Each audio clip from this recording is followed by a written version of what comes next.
US Vice President Mike Pence says state governors are to blame for low testing rates across the country. The COVID-19 death toll in the US has now passed 40,000. North America correspondent David Lipson has more from Washington. I know 5 people who are convinced and have been told by their doctors that they had COVID-19, that they had all the symptoms of it. Only one of them was able to get access to a test, and that test came back inconclusive. And that really just tells the much bigger story of what's going on here in the United States, because yes, they are currently testing 150,000 people per day. It sounds like a lot, and the White House boasts about that number every day. It's certainly a big ramp up, but the researchers from Harvard University say they need to do 3 times that number every day if there's any hope of reopening the country safely.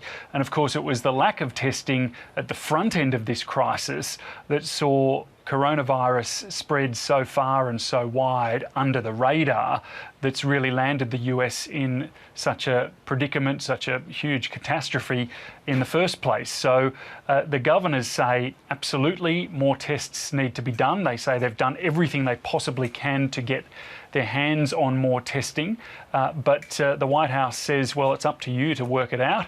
And by the way, there's already enough testing going on for states to start opening up their economies. So there's this bizarre standoff between federal and state levels of government, and really, all in all, it's just another big mess. Well, the protests are really being conducted by people who are just sick of being locked down. Some of them think that the warnings about the virus are overblown. Some of them think that the whole thing is a big hoax, and others just want to exercise their constitutional rights.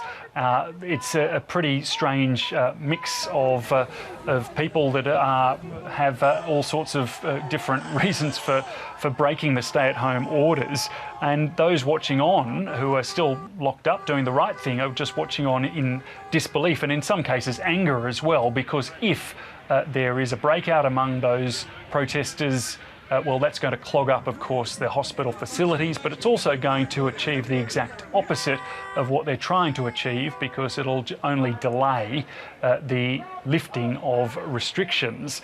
So, you know, we're seeing more protests today in Arizona, Colorado, Montana and Washington State. And the president, who's been asked about it several times, has not resisted it in any way. In fact, in some ways has encouraged these protests because he wants the states to open and the economy humming again.